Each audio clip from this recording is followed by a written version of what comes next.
There is a particular kind of weight that a ring box has. Not just the physical weight, although that is there too, heavier than you expect for something so small. It is the weight of everything you have decided. James had been carrying that weight in his jacket pocket for 6 days. 6 days of reaching into his pocket and feeling it there. 6 days of picturing the Friday evening he had planned, the restaurant he had booked, the exact words he had rehearsed and then decided to throw away and just say whatever came naturally. 6 days of being, quietly and privately, the happiest he had ever been. He never made it to Friday. On Wednesday evening, he drove to his best friend Ryan's apartment to return a jacket he had borrowed. The door was unlocked. James went in. And in the space of approximately 4 seconds, everything he had been planning for 6 days became impossible. Now, before you decide you know where this story is going, you don't. Because what happened next, the phone call, the year that followed, and the thing he did with the ring, that is the part nobody talks about. This is James's story. James and Claire had been together for 6 years. That is a long time. Long enough to have shared 3 apartments. Long enough to have weathered job changes and family difficulties and one very stressful move across the city with a broken elevator and a sofa that almost didn't fit through the door. Long enough to know someone's rhythms, their moods, the specific way they make coffee in the morning and the shows they put on when they don't want to think. Long enough to stop seeing them clearly, because that is what familiarity does. It is both the most beautiful and the most dangerous thing about long relationships. The person becomes so much a part of your landscape that you stop actually looking at them. James had stopped looking. Not deliberately, not out of negligence, just gradually. And Ryan. Ryan had been James's best friend since they were 14 years old.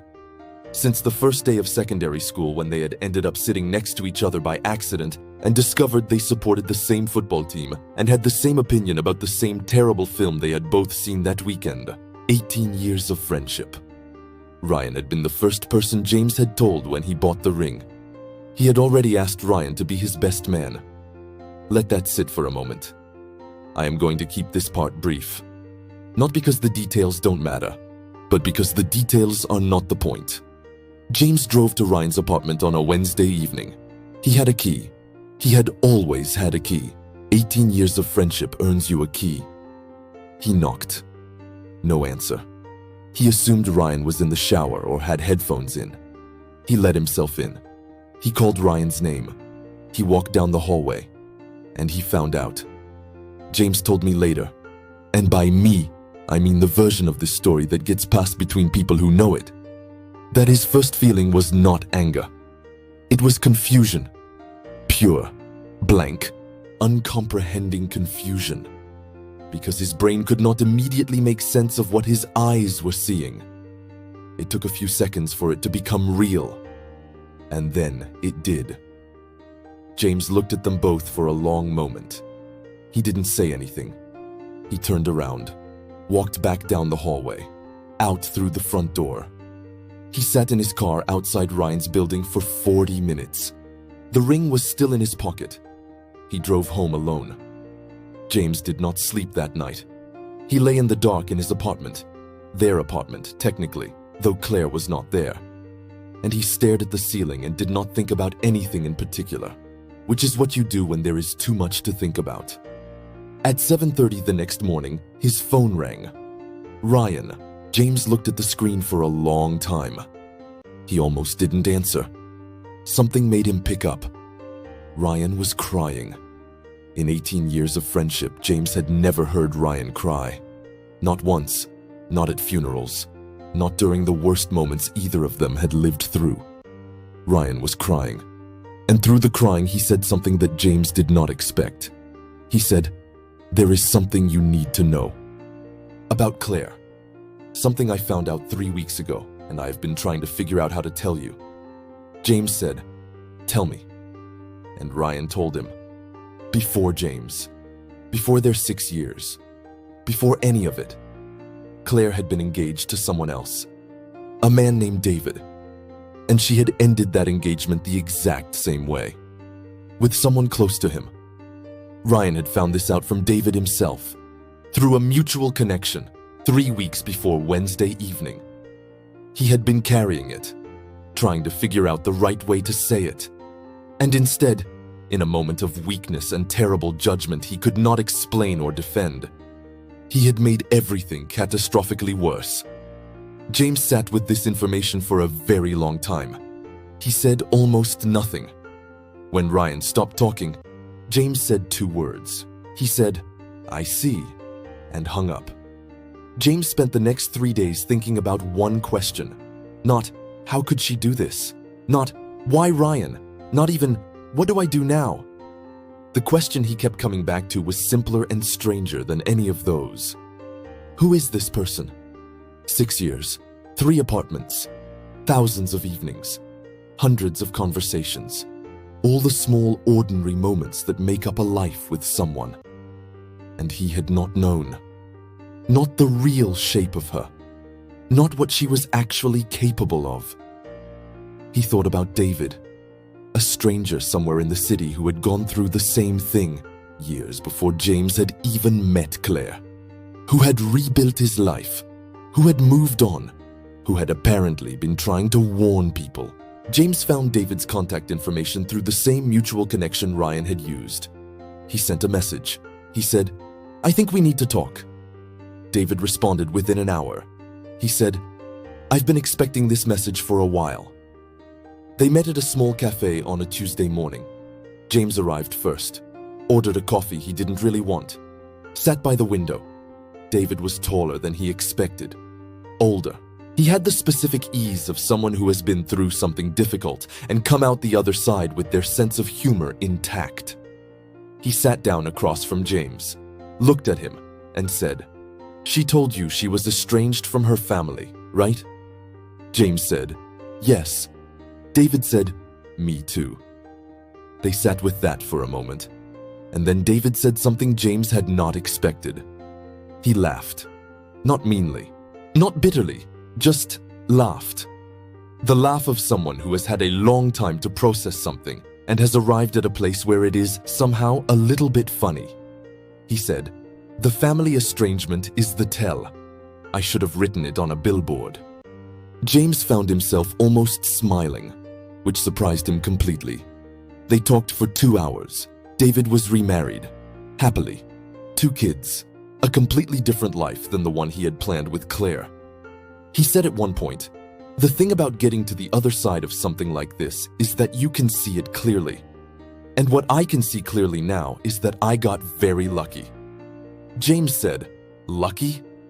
David said, "I didn't marry her." James drove home from that coffee and thought about that for a long time. And something that had been very tightly wound inside him for weeks started to loosen. James took a year. He did not move to another country. He did not quit his job.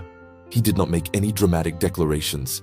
He just stepped back from the places he would run into Claire or Ryan, from the social events where he would have to explain or perform okayness, from the version of his life that had been shaped around a relationship that no longer existed. He declined invitations politely. He spent a lot of evenings at home. And in those evenings, in the hours that used to be filled with phone calls and shared plans and the background noise of another person's presence, he started doing something he had always wanted to do and never made time for. He started writing, nothing ambitious, a blog about architecture. He had always loved buildings, the way spaces shape how people feel inside them. He wrote about buildings he passed on his commute, buildings he had photographed on his phone for years without ever doing anything with. The psychology of spaces, why some rooms feel like exhaling and others feel like holding your breath. He wrote because he had nothing else to do at 10 o'clock at night, and because it turned out he had a lot to say. 6 months in, a design publication reached out. They wanted to feature the blog. James said yes, and then things started to move. The publication feature led to other features. Other features led to an invitation to speak at a small design conference. James stood at the front of that room and talked about buildings and the way spaces make people feel and why it mattered. and he had not prepared anything because he knew it so well that preparation would have made it worse. Afterwards, a woman came up to him and said, "I run a consultancy. We help companies design their workspaces. Would you be interested in talking?" James said, "Yes." That conversation led to a consulting role, which led to a full position, which led to a move to a different city, a city he had always been curious about, which is the right reason to move somewhere. He handed in his notice at the old job on a Thursday. On the Monday before that, he had returned the ring to the jeweler. They gave him a full refund. He used the refund to buy a camera, not a phone camera, a real one. The kind you have to learn how to use properly. The kind that requires patience and attention and rewards both. He had been photographing buildings on his phone for years. Now he would do it right. The new city suited him. That is the thing about starting over somewhere nobody knew your previous story. You get to decide what the first chapter of the new one looks like. He rented a small apartment with good light and a view of a building he found genuinely beautiful. He set up his desk by the window. He unpacked his camera first. He learned the new city the way he liked to learn things. Slowly, on foot, paying attention. He walked different streets at different times of day. He photographed the way morning light hit specific corners. He found a coffee shop he liked and became a regular. He found a walking route along the river that he did on Sunday mornings before the city woke up. He was not running from anything. He was, for the first time in a long time, running towards something. Toward the person he had always been underneath the 6 years of building his life around someone else's presence. His work was good. The consultancy grew. His reputation in the field grew with it. He was asked to write a column. He said yes. He thought sometimes about Claire. Not with anger. Not even with particular sadness anymore. Just the way you think about a version of your life that didn't happen. With a kind of curious distance. Like looking at a building from the outside and thinking, I wonder what it's like in there. And then walking on. People always ask about Claire and Ryan. They stayed together for about 5 months, which is, when you think about it, its own kind of answer. Ryan called James once more, about a year after everything. Not to ask forgiveness, he seemed to understand at least that forgiveness was not something you request. Just to say he was sorry. And that he understood things now that he hadn't understood before. James said, I know, and I hope you figured it out. He meant it, not in a performative way, not in the way people say things they don't mean to seem magnanimous. He genuinely meant it, because here is what James had come to understand in that year of stepping back and writing and photographing buildings and moving to a new city. Anger is weight. Specifically, anger at someone who is no longer in your life is weight that you carry alone. They don't feel it. They're not there. You just walk around heavier than you need to be. James had put the weight down. He had needed both hands free. For the camera, for the work, for the life that was actually his. There is a photograph James took about 14 months after Wednesday evening. He took it on a Sunday morning. The river path, early light. A bridge he had photographed a dozen times before but never quite gotten right. That morning, he got it right. He stood there for a while after he took it, looking at the screen on the back of the camera. And he thought, this is the best thing I have made. And then he thought about the ring, about what it was supposed to represent. The best day of his life, he had imagined. The moment everything clicked into place. He looked at the photograph, and he thought, this is the moment everything clicked into place. A bridge on a Sunday morning. Good light. A camera bought with a ring refund. Not the life he had planned. Something better. Something entirely, completely, unmistakably his own. Here is what James's story taught me. Betrayals rarely arrive alone. They almost always come with information.